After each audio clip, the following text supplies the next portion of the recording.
New Deep Dive. Okay, let's just admit it. My email inbox. Sometimes it feels, well, less like a useful tool and more like, I don't know, a digital attic I'm scared to open. I mean, who hasn't felt that little spike of dread, right? Opening your email to this just mountain of newsletters, promotions, endless notifications, trying to manage it all feels like a losing battle sometimes. If you feel like you're drowning in digital stuff, you are definitely not alone. But what if I told you there's actually some really exciting news? Something that might genuinely change things.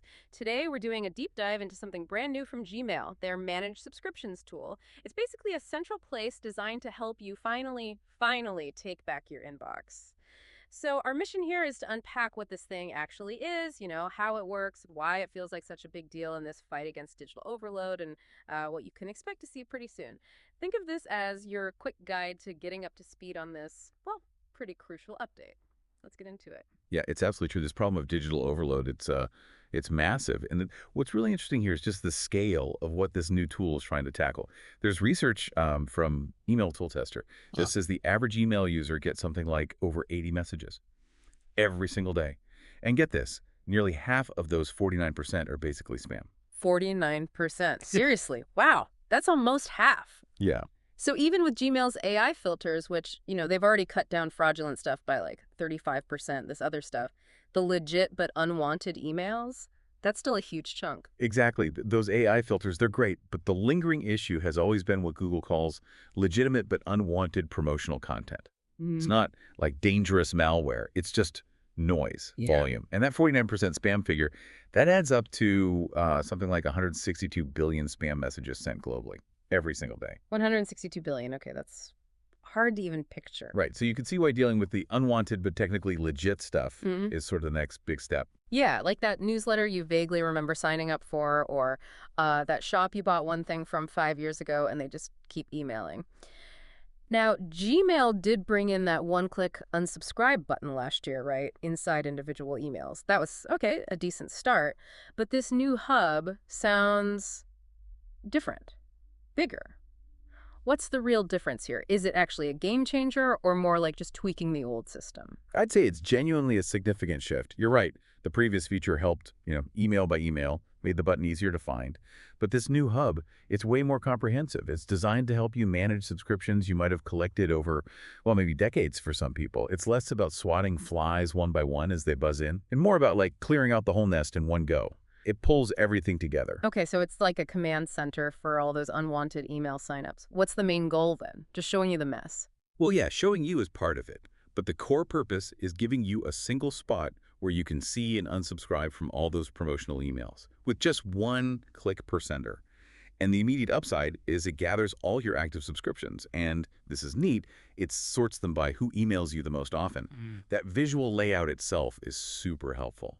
It means no more digging through emails trying to find that tiny unsubscribe link they always hide at the bottom. That does sound pretty good. Almost too good to be true, maybe. Are there any catches? Like, how easy is it to actually find and use? And does the unsubscribe really work seamlessly? Fair questions. Finding it should be simple. You just click the main menu, the navigation bar in Gmail, and you should see Manage Subscriptions as an option. Once you're in, the layout is pretty clean. It lists your subscriptions, like I said, ranked by frequency. It even tells you how many emails each one sent you in the last few weeks. That visual part, it's key for quickly seeing, who the worst offenders are. Helps you decide where to start. Okay, and the unsubscribe click itself. I mean, my experience with one-click things online is they often mean one click to start a five-step process. Are we really done with being sent to weird websites or filling out why are you leaving us forms, or is there still some hassle after you click? You're right to be a bit skeptical, but this is actually where it gets really good. No, you don't get kicked out to some other site, to fill anything out. When you hit unsubscribe in this tool, Gmail itself sends the request off to the sender for you. Oh, okay. So yeah, no more website visits, no more scrolling forever to find the link, no more annoying extra steps. It's designed to be truly one click right from your inbox. That is a huge difference in convenience. What do you think drove this? It feels like they really understood the user frustration this time. I think they definitely did. Chris Dellen, he's the product director for Gmail, he put it quite well when they announced it. He said something like, easily feel overwhelmed by the sheer volume of subscription emails cluttering your inbox. He mentioned things like daily promo notifications that are practically spam, weekly newsletters from blogs you no longer read, promotional emails from stores you haven't shopped at in years. It can all add up quickly. Hmm. And that quote, I think, really nails the feeling this tool is trying to fix. That sort of background hum of digital clutter. Yeah, definitely captures it. Okay, so the big question, when do we actually get this? Is it live now for everyone or rolling out slowly? It's a gradual rollout. It actually started today, July 10th, 2025, but only for the web version of Gmail initially. Hmm.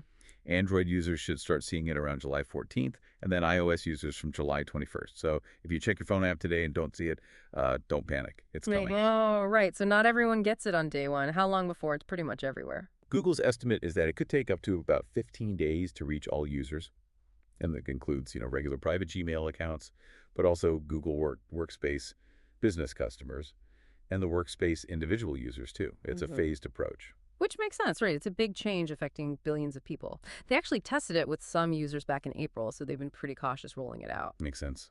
And any fine print, like I click on subscribe, do those emails just vanish instantly? Poof. Ah, that's a really important point for setting expectations.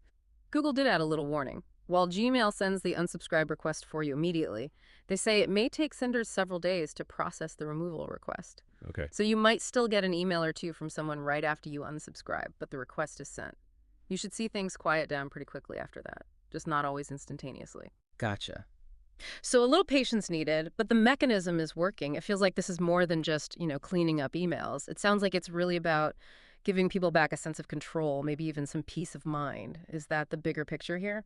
I think so, absolutely. Yep. It's about shifting the power dynamic a bit, right? Moving from constantly reacting to this flood of stuff to being more proactive about what you actually let into your digital space. Yeah. This new tool, it really does offer, well, much better control over that communication channel. It's a simple idea, but potentially quite powerful for tackling that constant email clutter. It really is more than just unsubscribing. It's maybe reclaiming a bit of mental energy too. Yeah, definitely. And, it kind of makes you wonder if this sort of central one-click management thing works for email. How could that idea change other parts of our digital lives? What other apps or services could use a hub like this for managing permissions or subscriptions or just all the digital noise? How might that change how we even interact with technology overall? Something to maybe think about next time you're staring at that overflowing inbox.